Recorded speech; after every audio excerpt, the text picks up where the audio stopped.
Hello YouTube. This is a response to a video by Sargon of Akkad entitled First Past the Post Voting Explained #Fair Votes Now. I've included only the parts of the video I feel are relevant to my response. So let's get started. Another angry voice begins with, if the votes of the two most adversely affected parties, UKIP and Green Party, are combined, they picked up over 5 million votes in 2015, 16.4% of the total, but only got 2 seats, 0.3% of the total. Anyone who tries to claim that this is a fair representation of the wishes of the public must be utterly delusional. Well, I'm afraid we really have to disagree, because I don't think you understand what a democratic system is. Yes, there will be people who vote for parties that do not achieve power. This is a fact of life. Some people in a democratic system will lose. Sargon, you seem to have a very narrow definition here of democratic system. Yes, not every vote will elect someone who belongs to the so-called winning party, but it is possible to have a democratic system that results in nearly every vote being partly responsible for electing a member of parliament. Democracy should not be about winning and losing. It should be about representation. To put this into perspective, our shockingly disproportionate system rewarded the Tory party with 1 MP for every 34,000 votes cast in their favour, and the Lib Dems got 1 MP for every 300,000 votes in their favour, and the Green MP just got 1 MP in return for well over 1 million votes, and so on and so on. Who on earth would even try to defend a voting system that requires one party to achieve 113 times as many votes per MP as another party? This is a profoundly stupid statement. It does not require another party to achieve 113 times as many votes to gain an MP. At all. This is so asinine. I'm actually really annoyed that another angry voice would take this position. I can't believe I have to explain this to another angry voice, but I'm going to, because I'm genuinely pissed off that they would think to do this, right? The UK is broken up into 650 parliamentary constituencies, and each one of which is represented by one member of parliament in the House of Commons. Sargon, what you're doing here is taking an argument about what's wrong with the current system and answering it by explaining that this is how the current system is meant to work. That's like somebody saying, it's ridiculous that you can't park here between 9 p.m. and 5 p.m., and you answer them with, well, we have laws to do with parking where sometimes you can't park in certain places at certain times. It's just not an answer to the argument being made. And I'm actually going to skip over the next part because, again, you're just pointlessly explaining the current broken system as if people don't understand how it works. I think it's important to remember that the devil is in the details, so let's take a look at 4 constituencies. Let's go for Chippenham, Bristol South, Norfolk North and Swindon North, my constituency. It's fairly straightforward to see that, in first past the post, in each one of these separate elections, because that's what they are, the person with the most votes wins the seat in Parliament. In Chippenham it's the Conservatives, in Bristol South it was Labour, in Norfolk North it was the Liberal Democrats, and in Swindon North it was the Conservatives again. This is a perfectly fair way to do things. No, Sargon, it's not. I'll explain exactly why it's unfair. Fair would be if every voter was represented in Parliament. The reason this system is unfair is because it only serves to represent the largest group of supporters in each area. Notice I didn't even say majority, I said largest group, because looking at your 4 examples, in 3 out of the 4, the majority of the people who voted against the candidate who won the constituency. How can you possibly consider a system to be fair when it's common for a candidate to represent a constituency in which the majority of the voters did not want that person to represent them? The candidate for each constituency who wins the most votes wins the seat, because each seat is a constituency, and the person who has been chosen by the members of each constituency should have that seat in Parliament. You mean chosen by some of the people in the constituency. I suppose in your idea of a fair system, the wishes of the majority of voters shouldn't even count. This also completely and adequately explains why the UK Independence Party can gain almost 4 million votes in aggregate nationwide and yet win only one seat. Yes, this broken system does allow for such blatantly unfair things to occur. Thanks for explaining that. Yes, the UK Independence Party polled consistently as the third most popular party in Britain, but in no one constituency other than the Clacton, I think it was, did they actually win a majority in that constituency. And if they are not the majority in that constituency, what democratic legitimacy would they have to be voted into Parliament? So by this logic, the MPs for Chippenham, Bristol South, and Norfolk South should not be in Parliament either, since they did not actually receive a majority of votes in their constituency. There. I don't even really know how else you expect this system to work. I, for one, expect the system to be abandoned. I mean, take for the example of Norfolk North. The UK Independence Party far outstripped the Liberal Democrats, so would Norman Lamb have to sacrifice his seat in exchange for Michael Baker, despite the fact that Norman Lamb won far more votes in his constituency than Michael Baker? What would happen? Since you seem to be genuinely ignorant of alternatives to this system, I'll explain what would potentially happen. In the system I personally advocate for, Norman Lamb would keep his seat, and Michael Baker might also potentially be sent to Parliament as a second representative for the constituency. If you'd like, I can further explain how such a system would work, but I can tell you, I don't think anybody is advocating for Norman Lamb to have to give up his seat to Michael Baker. That would not be fair either. The thing is, judging this by a vote share is silly. It's really silly. I assume you're going to have a really good argument for why it's so silly? You are not voting for a party in the UK elections. Really? Then why do the candidates identify as members of a party? And why is there so much focus placed on party membership and party leadership? Could it be that the individual MP actually has very little influence on national policy, and it's rather the party they belong to that makes more of a difference in that regard? That's not to say many people don't vote based on the character of the individual candidate, but I think you'll find that for a lot of people, the candidate's party affiliation matters quite a bit. You're not voting as a country for parties either. You aren't saying, well, I'm going to have the Conservative Party. That's on my ballot, and everyone in the country votes in the same single election.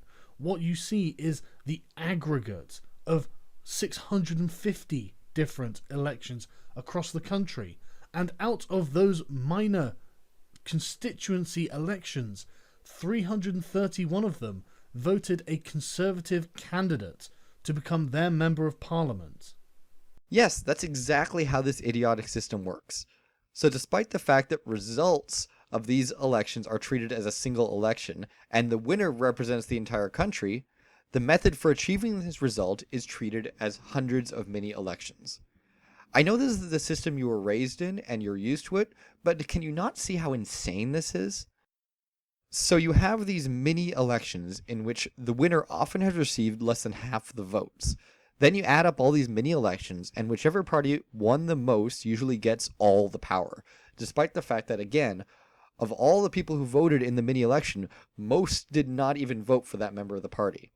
So you have a system which you are now defending, which routinely gives 100% of the power to a party which has received significantly less than 50% of the votes.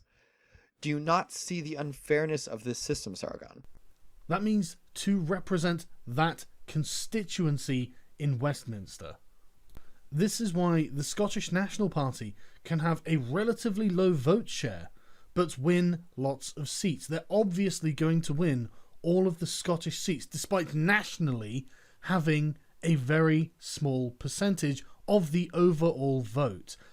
And all those people in Scotland who support other parties? Screw them, right? They're not part of the largest group, so their opinion shouldn't even matter, right? But that doesn't matter because you're doing it by individual constituencies, and the Scottish constituencies wanted the Scottish National Party to represent them. They wanted the Scottish National Party candidates to represent them, and that's what they got. Wrong. Some people in Scottish constituencies wanted the Scottish National Party. If I go look at the actual votes cast in each Scottish constituency, I wouldn't be surprised at all if I find that in many cases, the SNP candidate actually received less than half the votes in the constituency, which means that most of the people in that constituency wanted a different candidate to represent them. Yet because of the deeply unfair system, you are now allowed to claim that the Scottish constituencies wanted the SNP to represent them.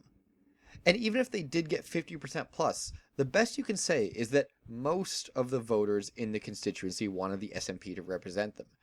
And that's not even counting all the people who didn't even bother to vote.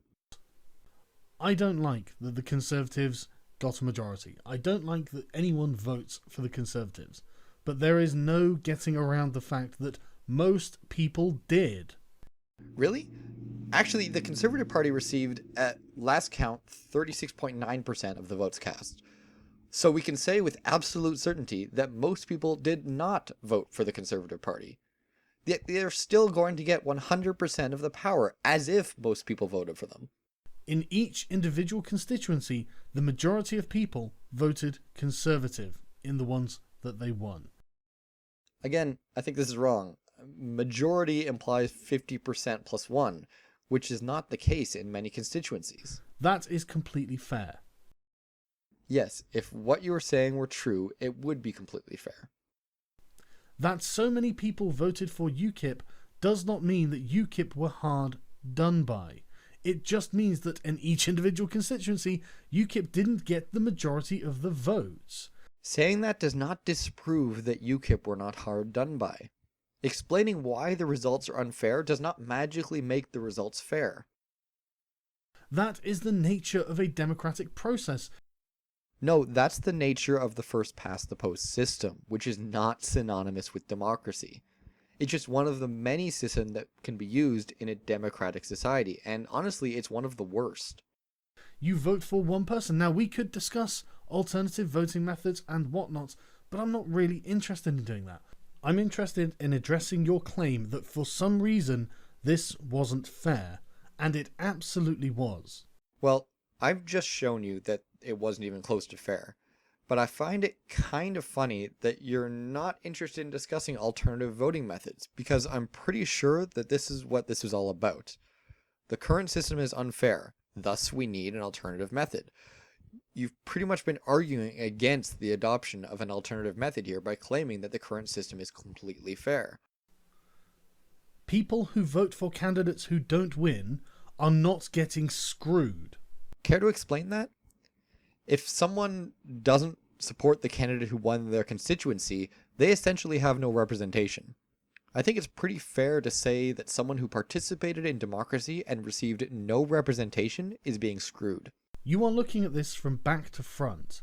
You are saying, well, they got a large percentage of the vote, and because they got a large percentage of that vote, they deserve more representation, even though that's not how the voting works. It's almost as if they're advocating for a different system rather than simply not understanding how the current system works. The votes are cast individually, in secret, and you do not know in advance who is going to take the majority. That's the point. And then whoever takes the majority wins the seat. In most constituencies, you generally do have a pretty good idea of who is going to win before you cast your vote. Most constituencies have relatively stable voting patterns.